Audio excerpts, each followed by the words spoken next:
Ok, dans cette vidéo, vous allez comprendre ce qu'est réellement ChatGPT, ce que permet cette intelligence artificielle, comment elle fonctionne concrètement, pourquoi certains considèrent que c'est une révolution, tandis que d'autres considèrent que c'est une menace, et on va voir aussi les concurrents qui arrivent pour tenter déjà de la remplacer. A noter que cette vidéo est la première vidéo d'une petite série qui arrive dédiée à ce sujet pour mieux comprendre ce qui se joue actuellement sous nos yeux. Du coup, pensez à vérifier et à vous abonner évidemment si notre travail vous plaît pour nous soutenir. Alors, première question rapidement, que peut faire ChatGPT? ChatGPT, techniquement, c'est un chatbot, donc un robot conversationnel qui est basé sur une intelligence artificielle et avec qui on peut discuter ou alors demander des choses. Et en fait, on peut lui demander beaucoup de choses. Un plan de dissertation ou même une dissertation complète pour un sujet de philosophie, une lettre de motivation pour rejoindre Hugo Décrypte, des idées de cadeaux pour votre copain ou copine alors que la Saint-Valentin approche, ou encore de l'aide pour coder quelque chose. En fait, à peu près tout est possible, seul petit frein, ses connaissances s'arrêtent à 2021. Et là où c'est intéressant, c'est que c'est un dialogue, donc vous pouvez lui demander de préciser certains éléments de sa première réponse. Par exemple, pour la Saint-Valentin, vous pouvez préciser ce qu'aime ou non votre copine, ou alors ce que vous lui avez déjà offert par le passé. Vous pouvez aussi lui demander de tester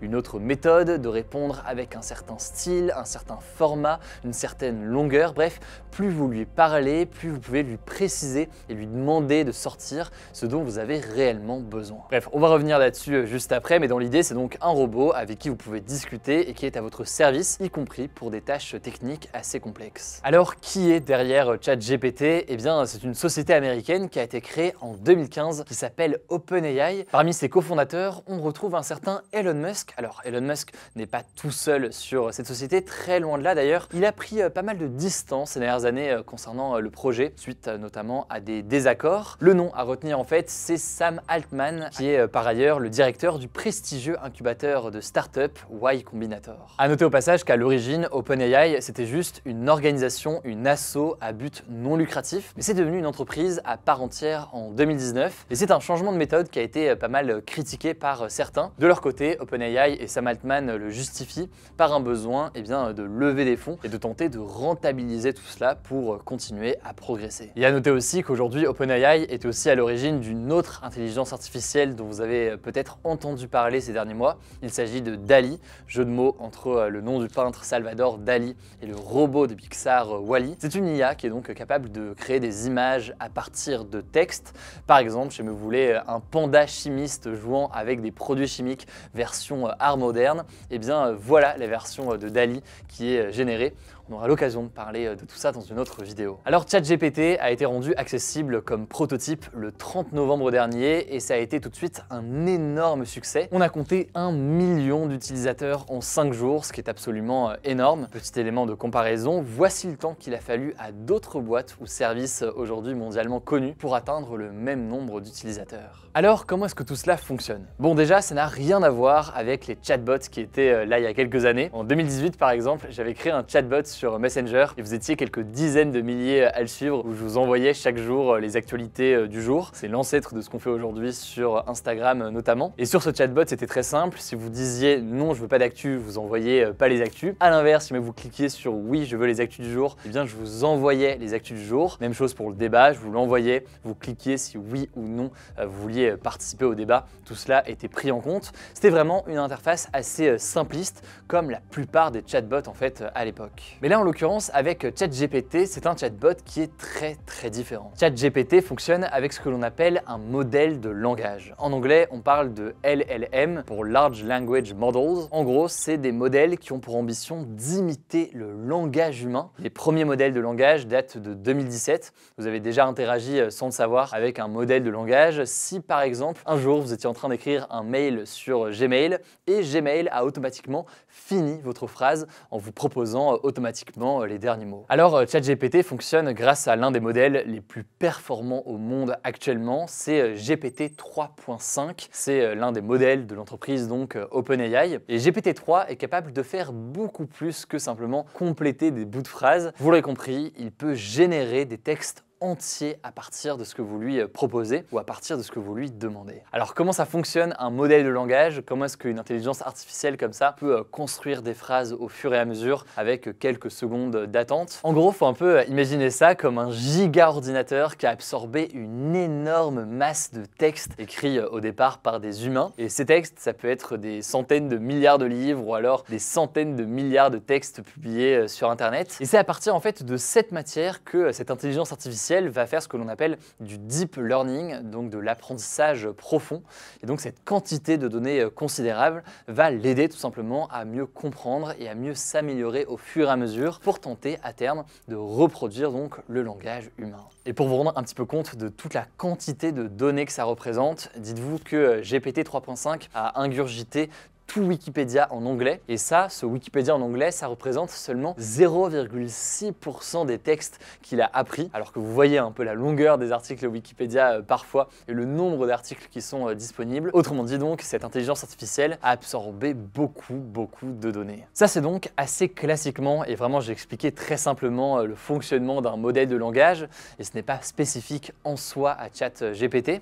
Mais ce qui fait précisément la spécificité de ChatGPT, c'est qu'on lui a rajouté ensuite à ça des couches de contrôle, de l'entraînement en fait progressif avec l'être humain pour lui apprendre à générer donc non pas juste un texte construit un peu robotique, mais bien un texte qui sonne bien à l'oreille humaine. Autrement dit, pour rendre la machine un peu moins inhumaine entre guillemets, eh bien il y a eu cette étape avec une vérification et un travail avec les humains. C'est ce que l'on appelle l'apprentissage par renforcement ou reinforcement learning en anglais. En gros, les réponses et le fonctionnement de ChatGPT ont été améliorés au fur et à mesure par des retours d'êtres humains. Voilà donc pour ce fonctionnement en deux étapes. Ce qu'il faut donc bien comprendre pour résumer, c'est que quand vous lui posez une question, eh bien ChatGPT ne va pas aller chercher la réponse sur Internet, elle va en fait chercher la réponse directement dans ses propres données qu'elle a enregistrées au fur et à mesure dans ses milliards de textes. Alors justement, quelles sont les utilisations potentielles? Je vous l'ai dit, ça permet énormément de choses et je pense qu'on fera une vidéo dédiée pour montrer d'ailleurs toutes les possibilités avec ce genre d'intelligence artificielle. On va revenir là-dessus après, mais ça peut vous aider pour beaucoup de choses. Ça peut vous aider pour résumer ou synthétiser vos notes, pour traduire très facilement des documents, pour générer un plan sur un article ou alors vous recommander des lectures sur un sujet précis que vous voulez creuser. Bref, ça permet beaucoup de choses dans votre quotidien, y compris d'ailleurs pour des développeurs. C'est là aussi où c'est intéressant. De nombreux exemples montrent à quel point ChatGPT peut très facilement détecter une erreur dans un code, une faille de sécurité ou alors corriger directement certaines lignes de code. À titre personnel, là où j'ai été pas mal bluffé, c'est dans la façon dans laquelle ce côté conversationnel pouvait permettre de résoudre certaines choses. Je vais vous donner un exemple très précis. L'autre jour, je suis allé au cinéma, je suis sorti du cinéma, je cherchais le terme ou la notion qui définissait le fait que dans un film et dans un scénario, tout était présent pour une raison précise, parce qu'en général, on retrouvait tel ou tel objet plus tard dans le film. J'ai essayé donc de taper ça sur Google et d'expliquer ce que je cherchais sur Google, sauf que Google ne me trouvait pas tout simplement ce que je cherchais. Et donc je me suis tourné vers ChatGPT, j'ai expliqué comme ça avec mes propres mots ce que je cherchais et la notion que je cherchais, le tout en français. Au départ, il a pensé que la notion que je cherchais c'était la notion de flashback. Je lui ai dit que non, c'est pas du tout ce que je cherchais. Alors il a creusé et il a fini par me trouver ce que je cherchais, à savoir donc la notion de fusil de Chekhov, et c'est une notion que j'avais pas réussi à trouver aussi facilement sur Google. Bref, le côté conversationnel, un peu comme si on parlait à un humain finalement, peut aider dans ce genre de situation. On a des choses qui peuvent paraître assez floues et on ne sait pas forcément quel terme rentrer sur Google. Enfin, pour mesurer pleinement le potentiel d'une intelligence artificielle comme ChatGPT, il faut comprendre le potentiel de la combinaison qu'il peut avoir avec d'autres outils d'intelligence artificielle. De cette façon donc, ChatGPT pourrait produire un texte et ensuite une synthèse vocale, voire un avatar pourrait ensuite incarner ce texte. C'est un exemple parmi tant d'autres de combinaisons d'IA qui sont aujourd'hui possibles. This is not me. Can you tell I created an AI avatar of myself?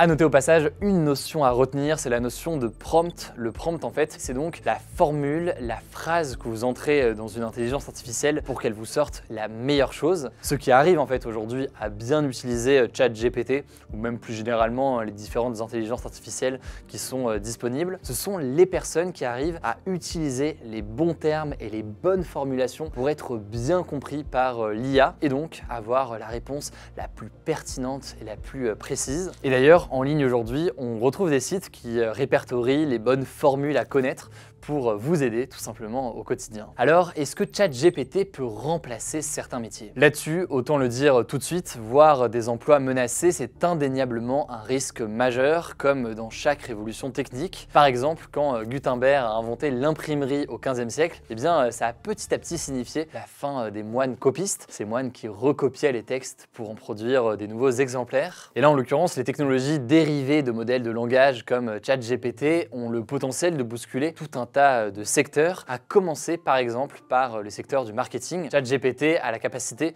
de bousculer complètement le métier de rédacteur web ou alors de community manager. Il peut vous écrire des dizaines de posts Instagram en quelques secondes, vous écrire des dizaines d'articles pour du référencement SEO, donc du référencement sur les moteurs de recherche. Et certes, les résultats sont rarement parfaits, mais c'est souvent des bonnes premières versions. De la même façon, l'intelligence artificielle a le potentiel de chambouler pas mal de métiers autour du service client. C'est vrai aussi pour tous les métiers autour de la traduction. La traduction étant extrêmement propre sur les dernières versions par exemple de ChatGPT. Et c'est vrai aussi pour plein de métiers administratifs ou juridiques. Et c'est vrai enfin pour plein de tâches dans le développement informatique. J'en parlais du coup à l'instant. C'est des choses qui sont facilitées et rendues beaucoup plus simples avec des intelligences artificielles. Bref, oui, beaucoup de métiers pourraient être chamboulés. Cela dit, il y a des sceptiques qui estiment que ChatGPT ou les intelligences artificielles plus généralement ne seront jamais capables d'autre chose que des reproductions mécaniques et que son absence d'esprit critique, de raisonnement ou alors de conscience et d'éthique peuvent les mener vite dans une forme d'impasse. Je rentrerai en tout cas dans les détails dans une autre vidéo sur cette chaîne YouTube,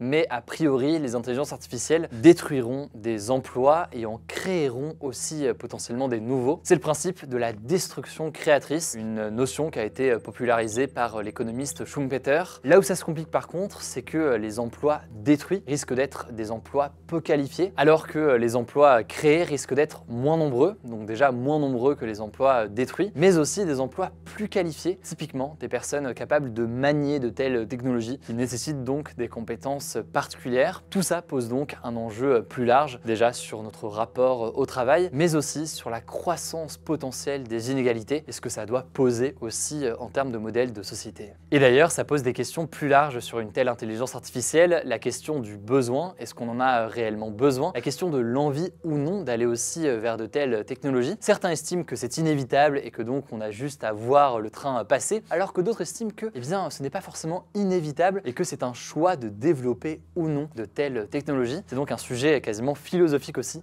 qui fait beaucoup débat. Alors maintenant, quelles sont les limites de ChatGPT? Alors première limite assez majeure, à la fois ChatGPT c'est beaucoup et en même temps il ne sait pas grand chose. En effet, ces données peuvent considérées comme étant encore limitées et puis au-delà de ça, malgré cet apprentissage progressif, eh bien ChatGPT, je le disais, n'a pas d'esprit critique et peut donc faire des erreurs de synthèse. Si jamais vous l'avez testé, vous en avez très sûrement remarqué vous-même. Ensuite, c'est intéressant de noter que l'apprentissage de ChatGPT s'est fait en partie via des textes venus d'Internet, sauf que je ne vous apprends rien, Internet, et même d'ailleurs les livres, renferment aussi certes des vérités, mais aussi de nombreux biais. Bref, ChatGPT peut donc se tromper et vous donner soit des mauvaises réponses, soit eh bien, des choses complètement biaisées. Pour résumer, ChatGPT, oui, est complètement capable de se tromper et finalement ça arrive assez souvent. D'ailleurs parfois, eh bien, l'IA peut vous sortir des bêtises complètes avec le ton et une confiance assez étonnante et déroutante. D'ailleurs, l'entreprise qui l'a créé, OpenAI, le reconnaît officiellement. Elle affirme que ChatGPT peut occasionnellement générer des informations incorrectes ou trompeuses. Et d'ailleurs sur Twitter, il y a des exemples de personnes qui réalisent réalisent que ChatGPT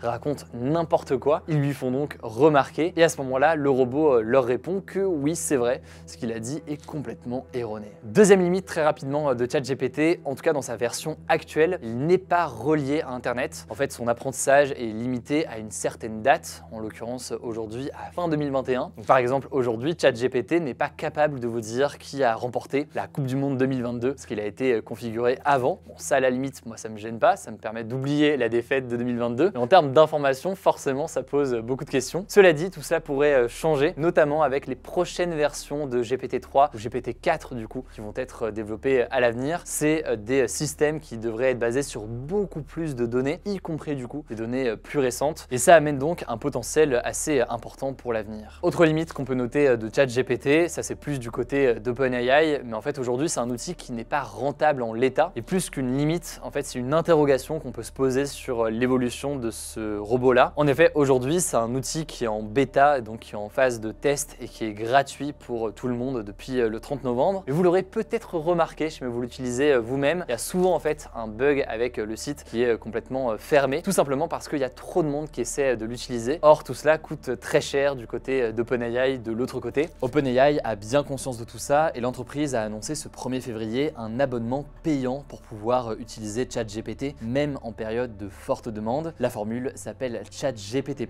et le prix a été fixé pour l'instant à 20 $ par mois. Alors ça c'est pour les limites, mais maintenant je voulais aussi qu'on voit les différents risques associés à une telle intelligence artificielle. En effet, avec ChatGPT vient indéniablement le risque de voir émerger des fausses informations à grande échelle. Des personnes mal intentionnées pourraient par exemple produire des faux articles de presse que des gens pourraient prendre pour vrais et les produire donc massivement pour les diffuser sur les réseaux sociaux. Autre questionnement majeur qui entoure ChatGPT, et plus largement d'ailleurs toutes les intelligences artificielles basées sur des modèles de langage, plusieurs experts s'inquiètent sur les biais potentiellement racistes ou sexistes qui seraient donc susceptibles d'entretenir des stéréotypes. Pourquoi? Eh bien parce que, je viens de le dire, ces IA sont entraînés par des humains mais à partir de textes qui sont déjà établis. Or ces textes qui viennent d'internet ou de livres, ils peuvent avoir eux aussi des biais et des erreurs qui pourraient être donc reproduites à travers ces intelligences artificielles. Là-dessus en tout cas c'est un problème sur lequel OpenAI travaille en ce moment. On verra donc s'ils arrivent à résoudre ces problèmes pour les prochaines versions de ces intelligences artificielles. Autre critique qui est adressée à ChatGPT, c'est le fait qu'il ne présente pas aujourd'hui ses sources, il ne dit pas en fait quel texte il a utilisé pour écrire telle ou telle réponse. Ça pose forcément deux questions. Déjà une question de pouvoir vérifier les informations nous-mêmes pour vérifier si ce que dit ChatGPT est vrai ou faux, mais aussi un problème concernant les droits. Ça pose donc des questions importantes en matière de droit d'auteur, à qui appartiennent finalement les textes qu'il génère. La question se pose de la même façon pour les images générées par des intelligences artificielles comme DALL-E. Par exemple, l'américain Jason Allen qui a remporté le premier prix d'art numérique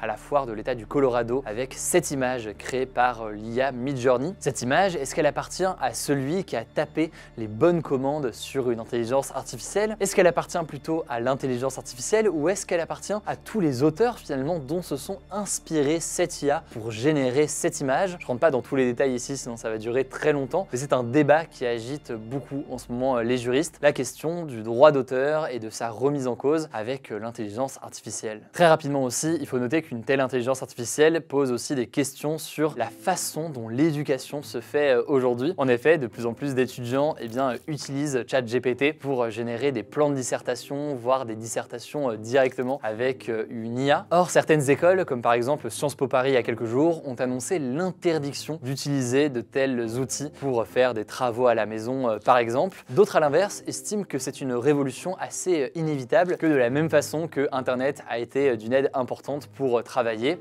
avec Wikipédia, avec des recherches très faciles, et bien de tels outils doivent aussi être utilisés. C'est un gros débat au quotidien, y compris sur du coup ce qui doit être appris à l'université. Après tout, à quoi bon finalement apprendre par cœur certains éléments ou apprendre certaines méthodes quand tout cela peut être disponible directement sur un tel outil. D'ailleurs, OpenAI a fait une grosse annonce là-dessus ce mardi 31 janvier. L'entreprise est en train de développer un nouvel outil pour permettre de distinguer justement les textes écrits par l'homme des textes écrits par ChatGPT ou plus largement d'ailleurs par les différentes intelligences artificielles. Bref, beaucoup de questions parfois controversées sur ce qui doit être appris ou non à l'école et son évolution potentielle. Là-dessus, de la même façon, on aura l'occasion d'en reparler dans une vidéo dédiée. C'est un sujet qui me semble assez essentiel. Je vais pas rentrer dans tous les détails aujourd'hui, aujourd'hui, on aura l'occasion d'en reparler. Pour terminer, il faut quand même noter que l'ambition même de ChatGPT fait beaucoup débat. En effet, ChatGPT, c'est l'ambition de ce qu'on appelle une intelligence artificielle générale, censée répondre à tous les problèmes, tous les sujets,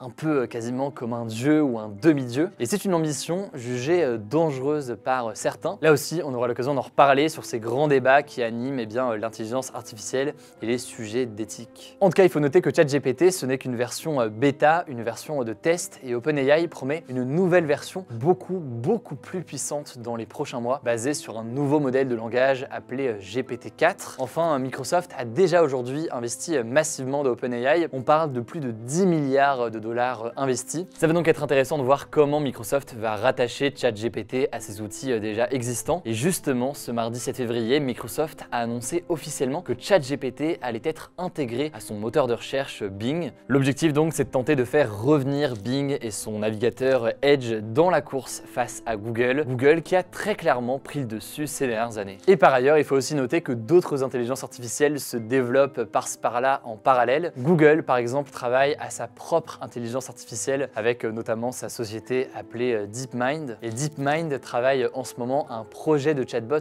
un peu similaire à ChatGPT qui s'appelle pour l'instant Sparrow et dont une version bêta pourrait sortir fin 2023. Et justement, Google a annoncé le lancement très prochainement de son concurrent à ChatGPT qui va s'appeler Bard. Bard devrait être lancé en test au grand public dans les semaines à venir et à la différence de ChatGPT, il pourrait déjà être relié à Internet pour pouvoir donc fournir des réponses sur des événements récents. Et Google a notamment publié un visuel qui laisse penser que des réponses de cette IA pourraient être intégrées en haut de certaines recherches sur son moteur de recherche. On verra donc ce qu'il en est. J'espère en tout cas que cette vidéo vous aura permis d'y voir plus clair. Si c'est le cas, pensez à vous abonner pour permettre à la chaîne de continuer à se développer et surtout nous soutenir, sachant que d'autres vidéos arrivent directement sur ce sujet dans les prochaines semaines directement sur la chaîne. Merci en tout cas pour votre confiance. Je suis conscient que c'était une première vidéo très large, on a abordé plein de sujets différents. On précisera sur certains sujets dans les prochains jours. N'hésitez pas, si vous avez des questions d'ailleurs directement dans les commentaires, on y répondra du coup dans les prochaines vidéos.